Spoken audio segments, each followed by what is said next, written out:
Anyways. This isn't the sort of thing you can solve with just an effort of willpower. Oh, true. Yes, I had Adidas hoodie on, actually. Even so, giving up isn't the Japanese detective way.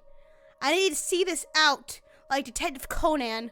Stanley let a nasal chuckle. Back to that again, are we? This isn't your typical anime, right? Same to you. The only fast food thing I eat, I think that fucks me up, is McNugs. I ate like 45 in one sitting once. What the fuck? Oh my god. Chrissy the cute biscuit confirmed. Hence, biscuit. The McDonald's fucking fries fuck me up, man. I love their fries, but goddamn. They're too good for my own good, you know? Listen, Stanley went on after a moment. This is just between you and me. The mastermind behind this kidnapping case is an arms dealer who goes by the name Alfard. Alfard? The attempted bioterrorist attack on Kusumugasi Gaseki, a hotel bombing in Chicago, Alfard had a hand in all of them. I ate a 20-pack of McNuggets, 2 burgers, and a large fry. I've never regretted it. God damn, how the fuck did you stomach all of that? I am tall with a great metabolism, so God can fight me. Fuck you, God, fight me, 1-on-1, 1v1, man. What do you know about this criminal, Kanoi asked. Stanley's expression grew even darker. He has a bad posture? Alfard's signature is extremely meticulous planning. But I don't mean meticulous in the same way you and I might normally think of it. Their plans are perfectly imperfect. Do you get what I mean? Kanoi shook his head. Alfard deliberately engineers actions to make things complicated and unpredictable. It's difficult to get a good grasp on what's going on when the situation seems to be falling apart. We have a whole chat of cheeries, I know, right? Oh my god, we actually do. He has only one arm and is 7% goo. Oh my god, yeah. He actually kind of looks like goo. Is he fucking Blobbert from Monster Prom? No fucking way. My hubby? No, not Blobbert. People tend not to consider that coincidental mishaps might be anything but. In the end, they don't even realize they were playing right into the mastermind's hands all along. Cave, Endo, how you doing? Kanoi could hear the intensity in Stanley's voice. By the way, guys, you like this natural lighting we got here? It's called sunshine. I'm afraid that's all I can say. Stanley held out his right hand. See you around, Kanoi, if we're still alive. You got a big-ass fucking hand, Jesus Christ. If we're still alive. Kanoi let that sink in for a moment. Nah, I'll shake your hand after we finish this case. With a slight smile, Stanley withdrew his hand. Then the two bumped fists instead. Okay, that's very bro of you guys. Alright, we'll meet again, Kanoi, I'm sure of it. Stanley, what that hand do? It does some crazy BL shit, let me tell you. Yeah, see you then. That's a big-ass fucking hand. He only needs to use one hand to choke somebody out. No sooner had Stanley departed than Kuze's voice came in over the wireless. Attention all units. As of now, further investigation on the kidnapping case is suspended. The director's voice sounded strangely cold. I repeat, as of now, further investigation on the kidnapping case is suspended. Yo, is this guy? Oh my god. I don't know if you guys have played Metal Gear Solid 2, but there's a point where our colonel is an AI from the Patriots, the bad people in the game. Why am I getting the same vibe here? Like, Kuze was replaced by an AI and is telling the people to hold off on the investigation because why not? The fucking Alfard made an AI for Kuze. Now he's like, stop the investigation. We cannot have you solve the case now. Wait, hold on, sir. Kanoi shouted. What is it, Kanoi? Could you let us know why? We've received information that Moriosawa has been infected with an unknown virus and has been released somewhere in Shibuya. I only played Metal Gear Solid 1. Here's the thing with Metal Gear games. I can't play them, but I will watch people play them. The only one I will play is Revengeance, the one with all the action shit. It's not because I'm bad at stealth. I play Dishonored mainly stealth good playthrough because that's how you play the game in order not to kill anyone or try to limit the amount of kills you have to a minimum, you have to play stealthily. And that's what I did. I just can't play the Metal Gear games. I just can't. Phantom Vengeance, I think. It's something with Raven in it. Whatever his damn name is. I have that game on Steam. I might play it. That matched up with what Stanley had said earlier. An anti-bioterrorism security force will probably be deployed in Shibuya. This is no longer a simple kidnapping case. Our part in this is finished. That's what an AI would say. No, it's not. We haven't managed to resolve anything. Kanoi, I assure you everyone else feels the same as you do. Kuze's voice had a cautionary tone. They're still performing the autopsy on the body found in the blue minivan that exploded. I'll let you know once we have a positive ID. Kuze out. Yo, the fucking wind is going hard today. Director, I can hear the wind. It's like phew, phew, phew, phew. But the lion had already gone dead. I don't know much about Metal Gear other than the Smash Bros thing where people got made for nerfing Snake's ass and then they made him thick again. I didn't know they nerfed his ass and then made it thick again. Left at a loss, Kanoi gazed out into the cityscape. The sight of the bombed vehicle had calmed down briefly, but now that the news networks had begun reporting, the herd of onlookers was growing. There was also a sizable crowd gathered outside of a large Holmes electronics store. The large LCD televisions on display were showing a press conference being held by the governor of Tokyo. We had to learn something. Fuck Ryumi right now. Kanoi might learn something new about the case. He decided to watch the broadcast. Yo, what the hell? He's got a tiny face. Working closely with administration, we are keeping a careful eye on the situation as it develops. The governor's expression was solemn as he spoke. The moment he finished his statement, the reporters bombarded him with questions. This seems similar to the Bioterrorist Act in Kasumigaseki 2 years ago. Is there any possible connection? What countermeasures do we have in the event that Shibuya is a target of bioterrorism? The governor was visibly disconcerted. If this does turn out to be Bioterrorist Act, we will establish emergency shelters with a large-scale quarantine station at Yoyogi Park. However, there are still many details that remain unknown. Bitch, nuh-uh. The politician was clearly struggling to maintain his composure. Can you comment on the rumors we're hearing that Shibuya might be blockaded off? Don't be ridiculous, the governor barked. What outlet are you with? Are you trying to start a panic with when we don't even know all the details? Besides, it wouldn't even be possible to blockade the whole of Shibuya. The press conference continued. The governor and the reporters locked in a belligerent back and forth. Man, this seems familiar. Kanoi left the electronics store and headed for the cafe where Ryumi and Shuzo were waiting. He had to tell them both to get far away from Shibuya. Well, but what can shelters do if all the peeps are going to be infected by the air-transmitting disease? I know, right? They're all fucked prevalent. They should go to a Waffle House instead. They might be safe there. The Cafe Lautrec seemed quiet when Kanoi arrived. Shuzo was sitting alone. Kanoi scanned the establishment, but didn't see Ryumi anywhere. One of the staff greeted him. Welcome, just one, sir? No, I'm meeting someone, actually. Of course, sir. The hostess smiled and went on her way. Shuzo was glaring at him. Kanoi walked over to him and bowed deeply. It's a pleasure to meet you, sir. I'm Shinya Kanoi. You look even more like a knuckle dragger than I thought. Shuzo maintained his appraising stare. Ryumi had something she needed to do, so she stepped away for a while, he said after a long moment. It's New Year, so it's fine. Don't worry about it. Kanoi sat down across from him. I don't think that's how it works, Will. There was a laptop computer open on the table. The waitress came by to take Kanoi's order, so he asked for an iced coffee. We need Kanoi to fix this bioterrorism threat. Yeah, where the fuck is Kanoi at? He would be able to solve this. What are you using the computer for? Kanoi asked. If he's able to successfully make a robot revolution happen and change everybody's perspectives on robots, not only that, but stop robots from attacking people, then this man can do anything. I'm on the internet. Shuzu's voice was low and gruff. This cafe has an internet connection? May as well start with a little small talk. I'm Connor, the android sent by Cyberlife. Yes! Prova, yes. So what? Again, Shizu glared at Kano. The words wouldn't come. No, actually, this is no time to be making idle chit-chat. If they got infected with the virus, Ryumi and Shizu might die.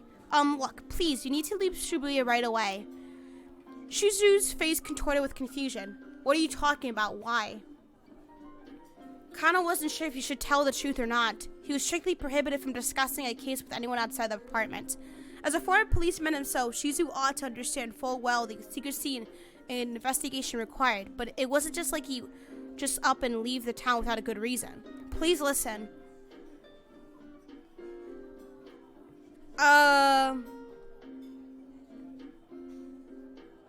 There's a risk of a bioterrorist attack. Listen, there's a risk of a...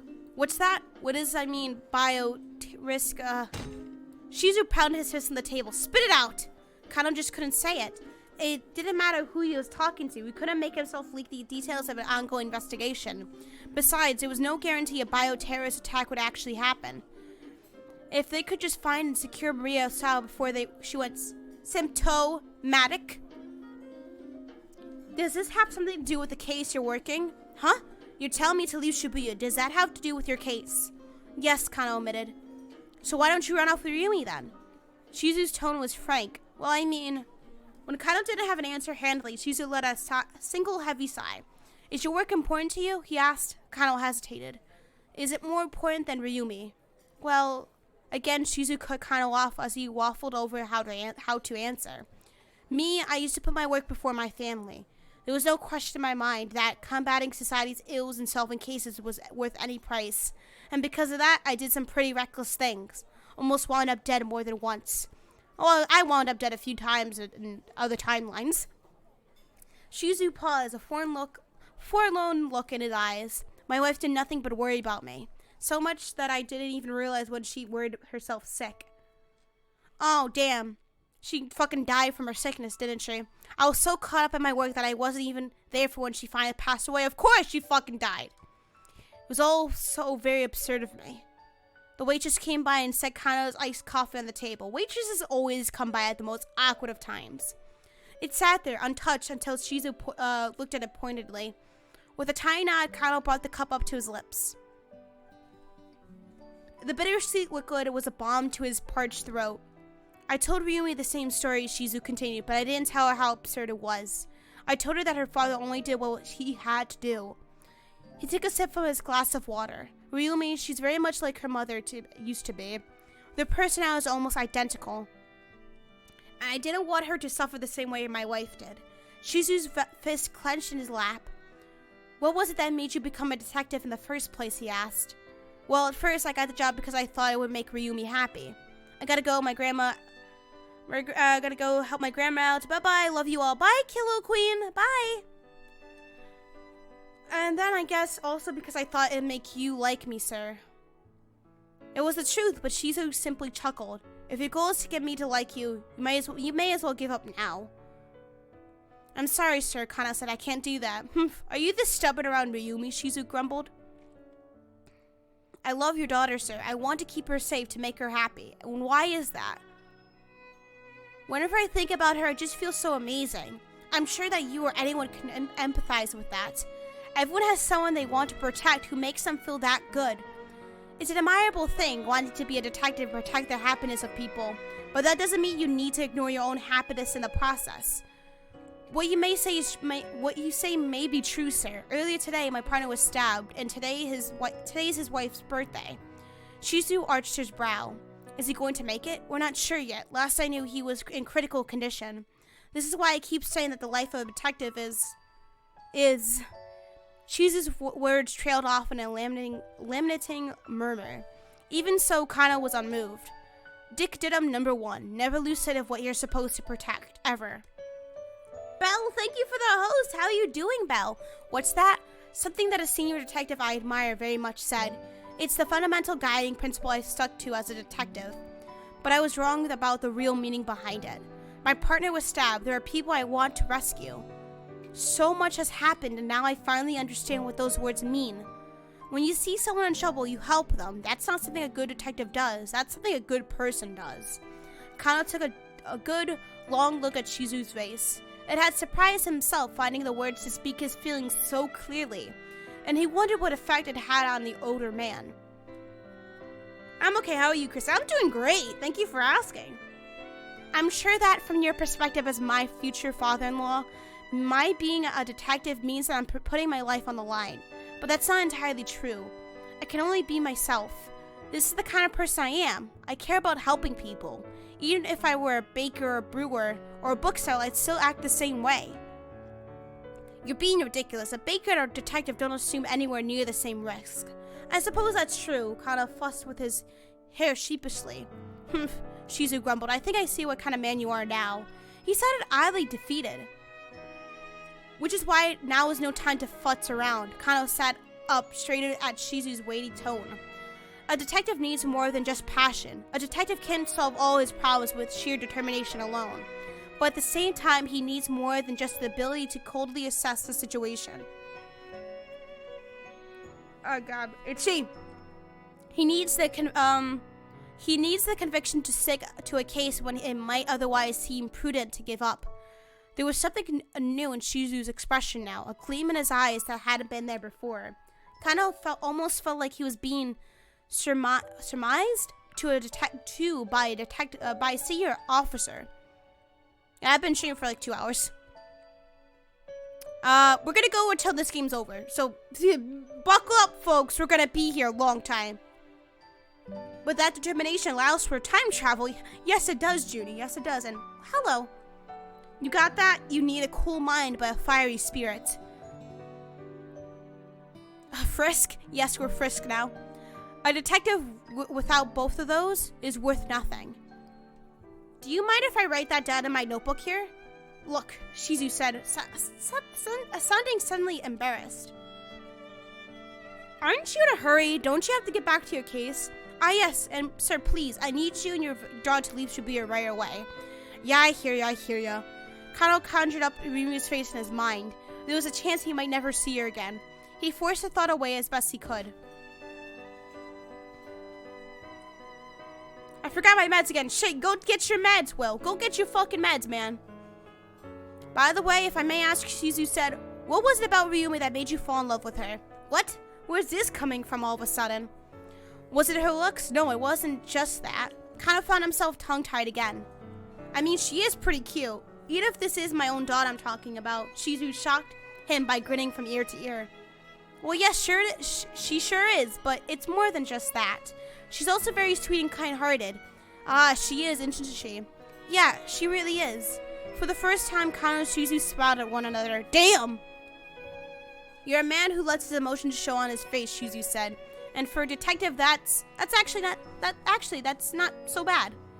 Thank you, sir, Kanoi said. He bowed to Shizu as he stood up from his seat. Never lose sight of what you're supposed to protect, huh? I like that. Wise words indeed.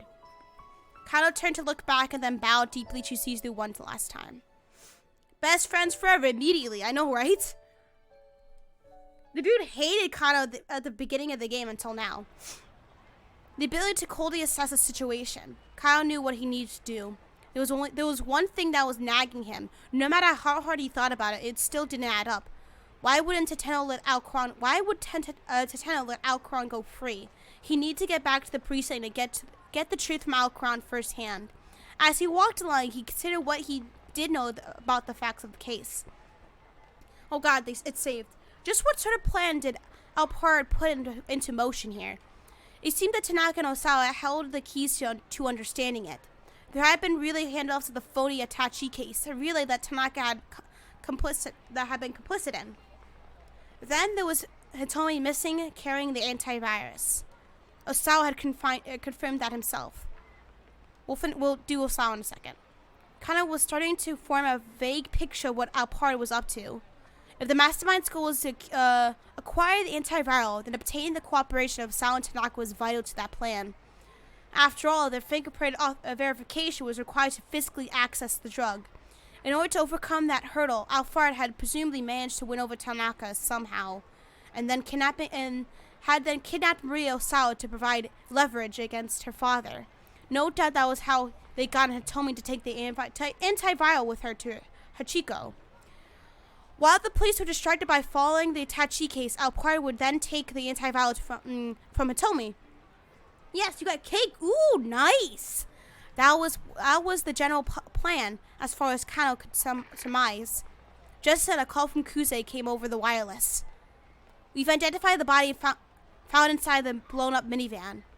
Kano's hand tingled as he gripped the wireless. Mamoru Tanaka, male, 40 years old, an employee of Okushi Pharmaceutical. Positive D was obtained from the subject's personal belongings. Tanaka? What? Tanaka was in the minivan? If Tanaka was dead, it would now be almost impossible to access the antiviral drug in the laboratory. Nani? At this point, the only antiviral they had any chance of obtaining was whatever Hitomi was carrying.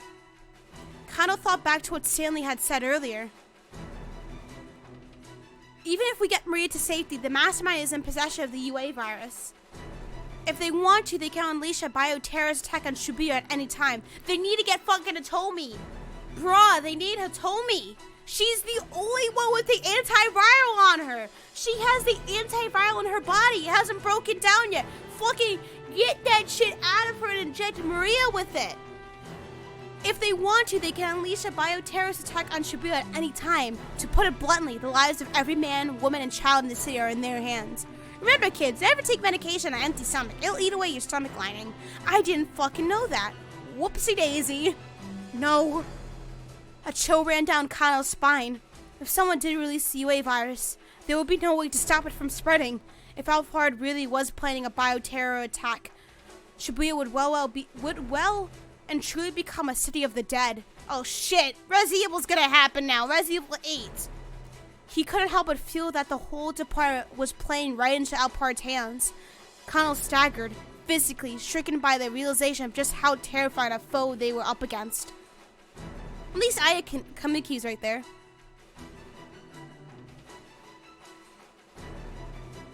This is getting tense as shit, I know, right? Holy fuck, people. Oh my god!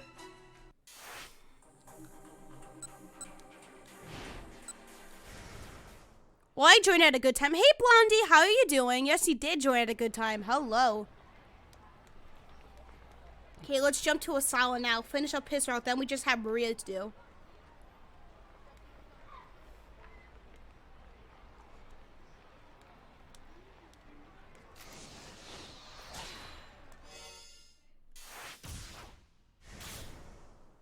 Tanaka is dead. Yeah, Tanaka is dead, Junie. Yep. You missed that. Before the news was shared with the Osawas, the members of the investigation team quietly briefed Detective Kajiwara.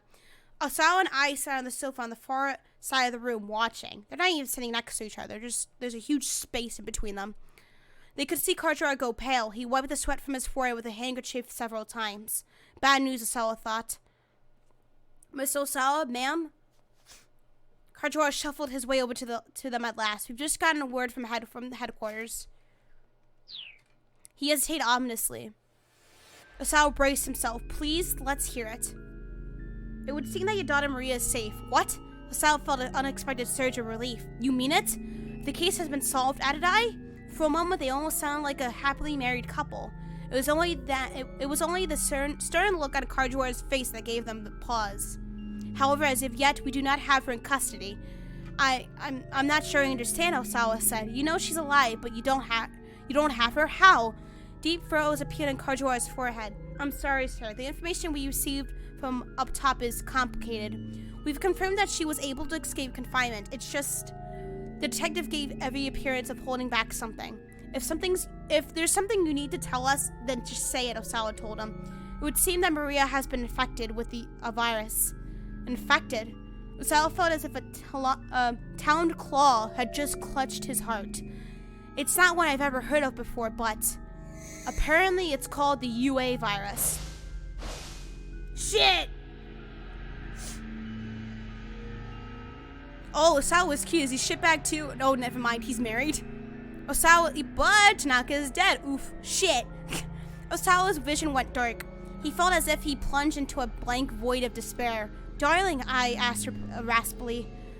She didn't need to put her fears into words. Osawa felt them just as plainly in his own gut. You're an expert in virology, aren't you, Mr. Osawa? Kajiwara said. Are you familiar with this virus? Osawa held up a hand to forestall further questions. There was no time for that. How many hours ago was she infected? He demanded. I'm not sure. I wasn't told that much. Is that important to know, sir? Depending on when Maria was infected, we may or may not still be. Osawa trailed off abruptly, as the reality of the situation struck home. This wasn't the same as when Hitomi has been infected. Right now, there was no way of getting Tanaka's cooperation. He's also dead. It is practically the zombie virus, Blondie, which meant there was no way of accessing the antiviral storage. In other words, getting the cure to Maria would be impossible. Osawa's head swam. Detective Kajiwara, I beg of you, your people need to catch Tanaka as soon as possible. I can't share the details, but if you don't, something terrible is going to happen. By the way, he's dead. Just then, Kajiwara's cell phone rang. He picked up quickly. What did you say? The detective's shout shattered the anxious silence that had fallen. Eyes shuddered visibly at the outburst. Kajiwara nodded sharply, still listening. More creases formed in his forehead. Understood. I'll let them know. He hung up. All eyes were on him. That was headquarters. Osawa swallowed the lump in his throat. He could feel himself quaking all over. A minivan we believe belonged to the syndicate exploded near Jinan and Shibuya. A body was found amongst the burning wreckage of the vehicle. Who was it? Osawa interjected. Tell me! Please, don't let it be Maria. Please, don't let it be Hitomi. Oh, it was Tanaka, don't worry. Kajiwara took a deep breath before speaking. We conclusively identify the remains as to Mr. Tanaka's. No! Damn, you can't fuck him now! The cry was visceral, almost bird-like. Osawa looked around in surprise. It was I. Ree! It's not true. You're lying.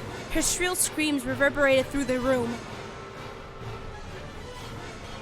Osawa felt like he wanted to scream too. With Tanaka dead, there was no way to get to the antiviral. Which meant that Maria was going to die. No! Just get her to Hitomi. Inject her with Hitomi's blood. Or something. The antiviral is in there still. JP, yes! Fucking okay, JP.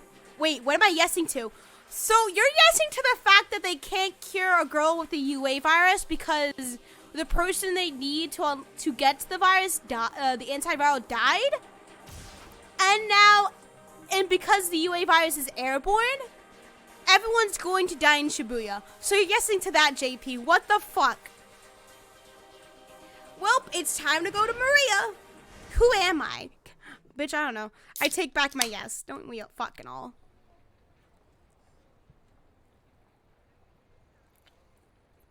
Okay. Just who am I? I ask myself again and again. Wait, when did this game become an episode of 24? What the fuck? I don't know, JP. I seem to understand the story now, yes. Now you get the story. There's a kidnapping. Tama, I am... Tama Hitomi? None of the above? None of the above. None of the above. None of those fit me at all. Get away from me. I heard the sound of an exuberant voice and see Mr. Yagashita running my way, flailing his arm in a friendly greeting. I swear this guy could wind up banished to the pits of hell and he's still giving it his all, day in and day out. Afro-Asian! This guy, oh god. Oh, thank goodness it is you, Tom. I knew it. The man with the cane grumbles something incoherent, then holsters his gun and flees the scene. Oh god, no. Huh, now you're with some middle-aged guy? You look so sweet and innocent, but I guess you kind of get around, huh? Fuck you! Boss, nice timing. I do a little fist bump. Whatever he's doing here, I'm glad he drove off that guy with the gun. What are you so happy about? Yanagashita gives me a puzzled look. but he's promptly distracted by his own excitement. Well, anyway, never mind that, Tama. He shifts down to a conspiratorial whisper. You know, I'm such an idiot. I can't believe I was in such a tizzy over some silly scratch card from a magazine. Want me to quirk this guy? I will gladly quirk this guy. Please do. Please do.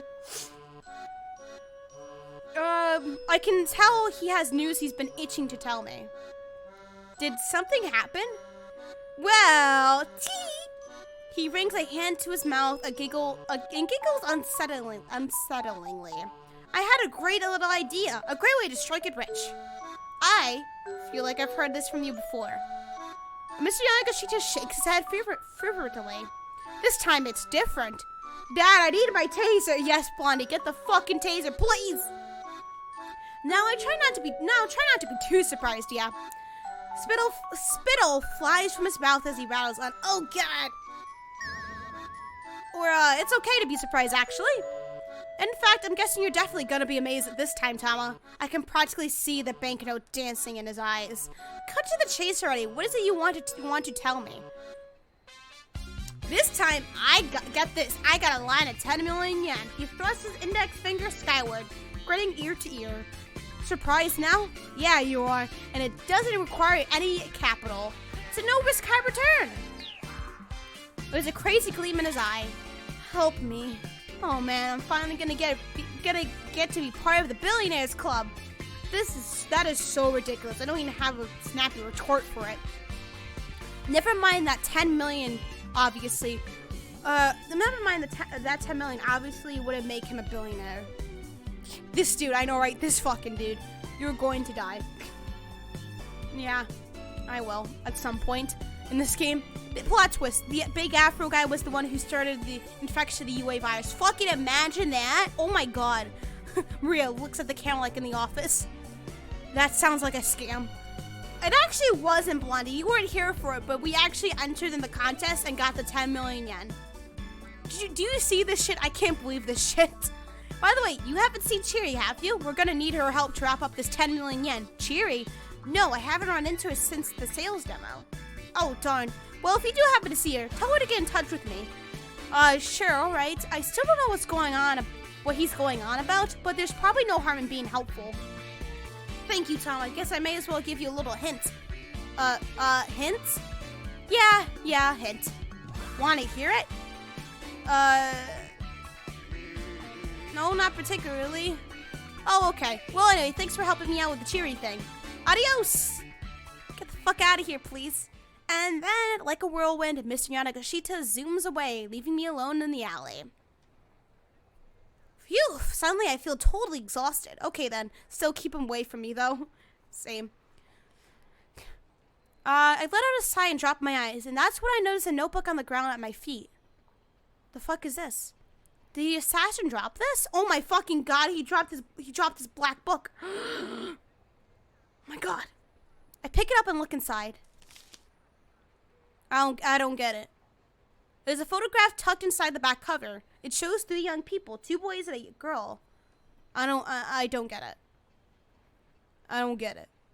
I do not get it. He's Asian. How does he know Spanish?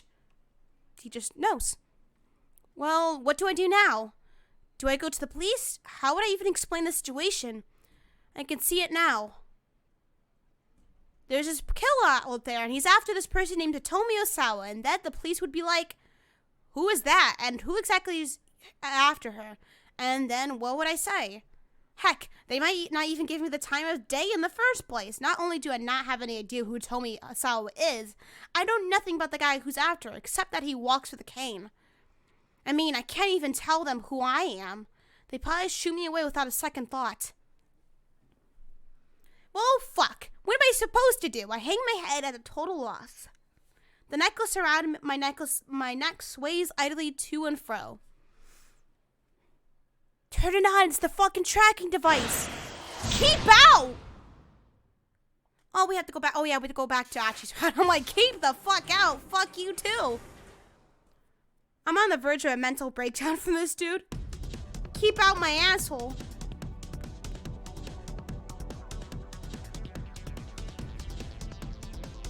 There we go. Fuck you too, game. I got this.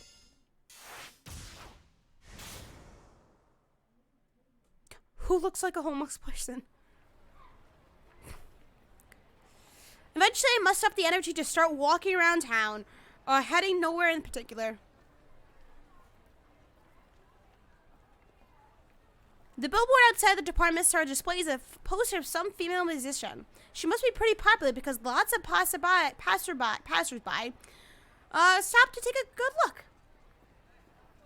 Oh, fuck, I will bore the shit out of you. I said that to Creepy. What a time that was. Am I just imagining things? I feel like I saw this same poster somewhere very recently.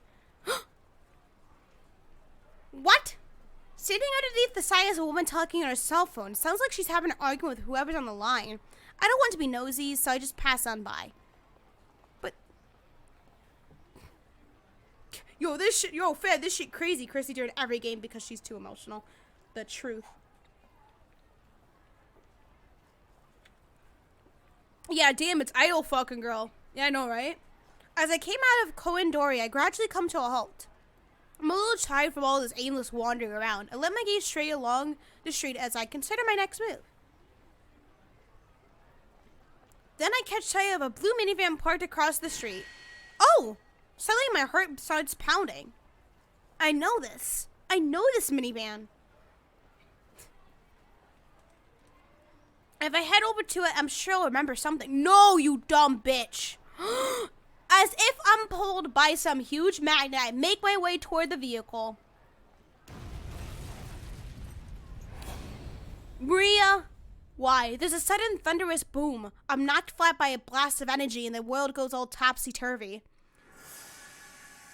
As I lie in shock, a wave of unfamiliar images fills my mind. Memories! Middle East, a cloud of whirling dust. In some place that isn't Japan. But a simple room with unfamiliar architecture. A girl. And I know the girl's name. Damn, look at those lips. Her name is... Come on. Come on, you can do it. You can do it. On the verge of that revelation, my consciousness fades away. Fuck you too. Her name is John Cena. What?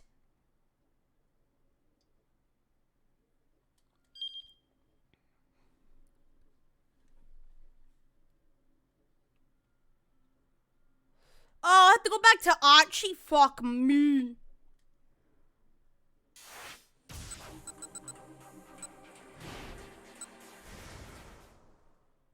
Are you serious? Did she die? I think she died.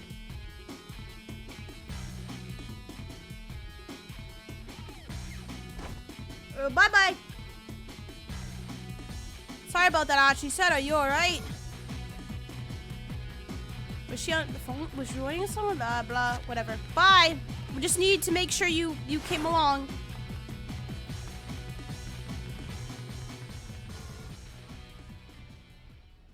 Is it good now? Is it good now? We good now. Her name is Roxy Engines, and she's here to make it clear. God damn you and your pop culture references. Okay, there's the picture of Aya Kamamiki. She looking beautiful, I guess. I don't know. Oh! Oh my god, I catch sight of a little Hana in front of the billboard. She's showing something to a woman there. Some colorful sheets of paper. The woman looks a lot like the musician in the poster. Moreover, I have the feeling I've seen her someplace before. Where could I have seen her? Man, having amnesia is really a pain in the ass.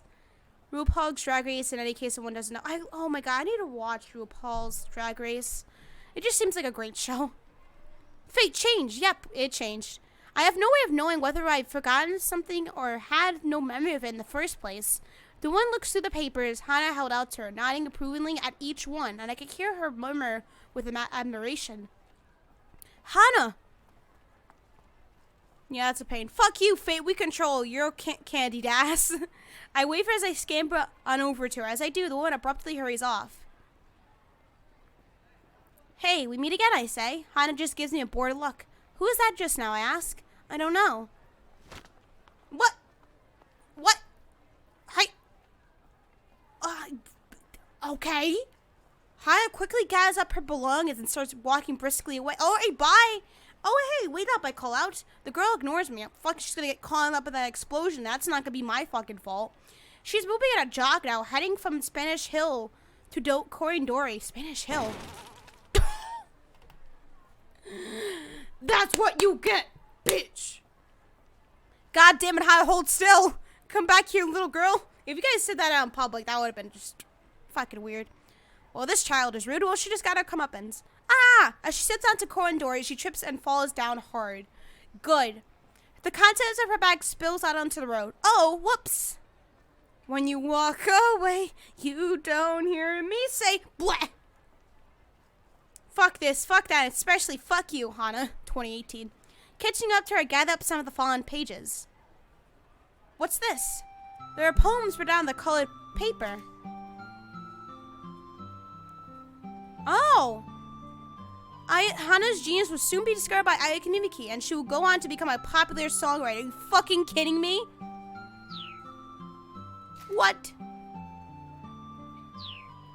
A look of embarrassment crosses Hana's face, and she snatches the pages out of my hands. Don't touch those. Those are for sale. For sale? I'm selling poems that I wrote. Oh, wow, that's incredible. She looks surprised by the compliment. Incredible. My friends at school said they were dumb. Shit, they were wrong. That's not true. I only saw a little just now, but I thought it was a really good poem. Oh, bye, Proflin. Thank you for hanging out. Thank you for all the support you showed. We would love to see you here again. And if you aren't in the Discord, join the Discord. Wow, that was bad. There you go. That was better. Oh, God. Hana Fall reminded me of the go! Bleh! I know, right? We made that comparison before. It was great. Okay. That's not true. I only saw a little just now, but I thought it was a really good poem. You're just saying that. I've been out here at Shibuya for weeks trying to sell these, but the only person who's bought one was that lady just now. Hana lets out a mournful sigh. Well, what are you out here selling poems for anyway? I thought maybe I'd help pay back our debts. Huh? Okay, that's not something I expect to hear from a little kid. My dad's in real deep, she continues. The topic makes me think of Mr. Yanagashita. Guess today's my day for meeting people mired in debt. And I'm only in elementary school, so I can't get a part-time job. Wow. Japan's labor standards act prohibits the hiring of children under 15. If she goes to the States and becomes an illegal worker, she'll be fine. I'm impressed. She's so brave. Maybe she's a little hard to approach, but she is just a kid after all. She's so brave, I just want to give her a hug. Oh, Hana. I hear a strange wailing call from behind me. It's Agent Dr. Phil. Startled, I turn around to see Mr. Toyama standing there, tears streaming from his eyes. Hana, I'm so sorry. I had no idea you were trying so hard to... Toyama rushes up to the girl. It's quite the emotional father-daughter reunion. Oh! Or at least that's how it looks until Hana slaps her father across the face with her bundles of paper. Hello, creepy dude number 2. What was that for? Don't give me that. I'm sick of all this running around. God damn, she delivers several more well-placed smacks as I watch, with a smile on my face, with her little craft project. Okay, Toyama says at last. I know you're upset, but I have to ask you for just one thing. Then we can see about getting through the day, yeah? Okay, but just one. I can't help but find this ordinary interaction kind of charming. Don is abusing her fucking dad. What do you mean, charming? You two get along really well, don't you, I say? Yep, nope. The two give simultaneous contradictory replies. Then Hana sullenly starts to walk off, with Toyama tuttering after her. It's such a weird little sight that I can't help but laugh. Well, later then. Damn it. God damn it. Enter button. Oh! How the fuck did she not get blown to bits? What?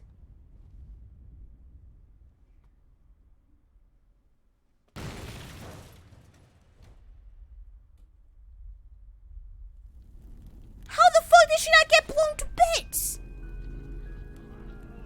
She seemed pretty close to it. She's like, ah, shit. What in the fresh hell? Oh, we got a video now. The FMV, folks. Further along Kondori, I come across a car on the roadside that's spectacularly aflame. A group of onlookers surrounds it in a confused uproar. It seems almost surreal or unreal, like I'm looking at a set for a TV show or something. Shit, what in the fresh hell? Thank you, God. I stand there staring into the flames. Huh? What's that? I can see something. What the fuck? Desert! So desert, why not? Oh, standing in the air is nothing? Yeah, apparently. The raging heat makes the air shimmer.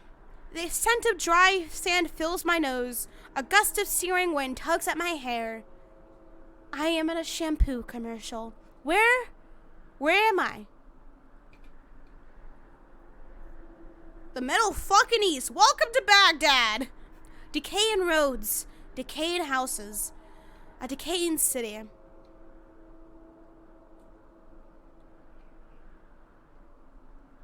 Yeah, many people were standing next to that minivan and died.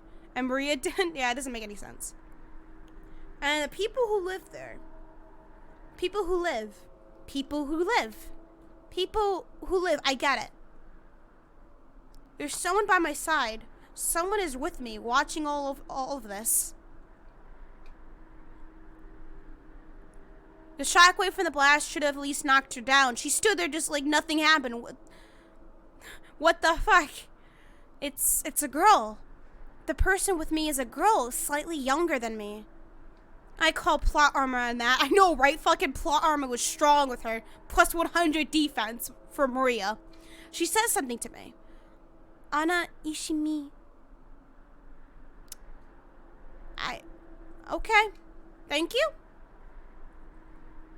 Cat's Cradle. That's my voice now. Cat's Cradle. Whose voice was that? What's going on? Who am I talking to? Yeah, Cat's Cradle. I'm showing someone how to do a Cat's Cradle with string. That's some talent right there. But who? Who am I showing how to do a Cat's Cradle? Bitch, I don't fucking know. Whoa! Static. Kanan.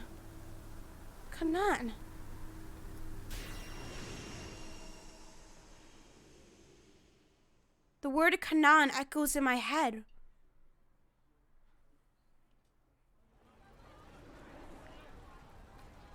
Kanan? I utter the name aloud. The images floating through my mind are beginning to break up and vanish. But I feel like for a brief moment at least, I caught hold of the edges of some of my lost memories. That's right, Kanan. As soon as I say, I'm filled with a powerful sense of duty. There's something I'm responsible for, something I needed to do. And if I don't, this Kanan person is going to be in grave danger. Well, about that. So, she's friends with that cop. No, she's not friends with the cop. She's friends with Kanan, who is the Middle Eastern girl that said Stanley is a dangerous person. Calm down, just calm down. I'm pleased with myself now, fighting the impulse to take off running. If I did, where would I go? I have no idea what my destination or my goal even is. Please remember something. Please. I gaze out at the flames, practically praying now. Don't move. Are you fucking kidding me? A voice hisses in my ear and I feel something hard pressed against my back. I don't need to turn around when to recognize whose voice it is. Well, about that, Maria. Kanan leaped in to say twin sister who you haven't remembered yet. Shit, no, she's always getting caught by fuckers with guns. For the love of God. I thought you said you didn't have business with... I did a little thinking, says the man with a cane slowly. How come nobody's noticing that somebody has a gun to my back? About how I might lure out Hitomi Osawa, see? Thing? I'm going to use you as bait. Kanoi, help.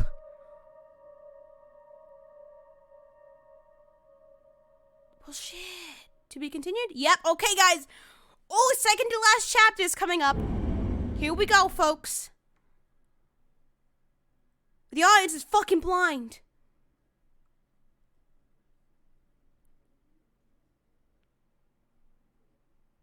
Trailer?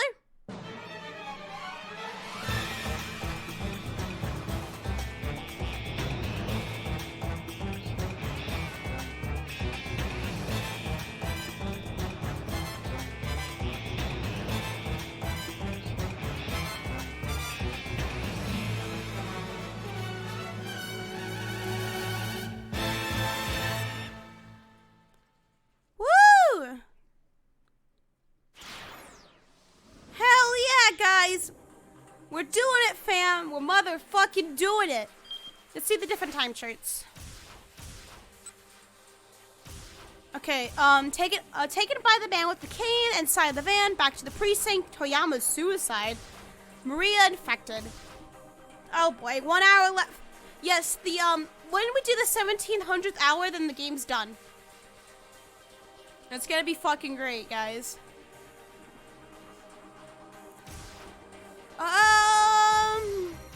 Let's do Maria. Why not? Monsieur Capu! Hey, what's up, dude? Also, that babe was cute. Yes, it was. I walk counter to the throng of people heading toward the scene of the explosion. The gun pressed against my back, leaving me no choice but to continue marching forward. I don't have time for this right now. There's something I need to do. My frantic sense of urgency grows and grows.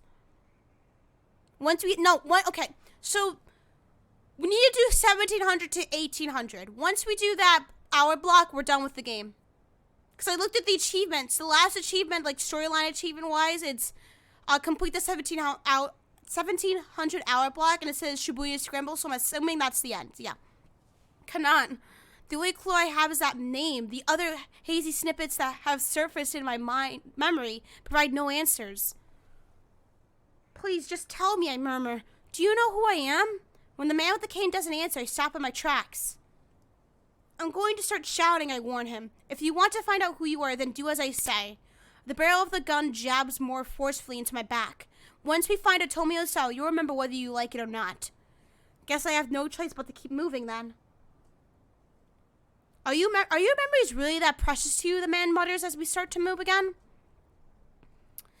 I'm taken aback by the question. Well, yes. I mean, isn't that pretty normal? There's a bit of pause before he replies, his voice sad and distant. You're not going to remember just the good times, you know. What do you mean? I mean the sad and painful memories are going to resurface too. I guess I hadn't really thought about that, but still, whatever kind of memories they are, they're all part of me. Yes! Yes, Maria, that's a good way to look at it. I'm the person I am now because of the sorrow and pain too. I want to remember. I want to remember who I am. The gunman directs me dispassionately along a series of quiet side streets. Right here.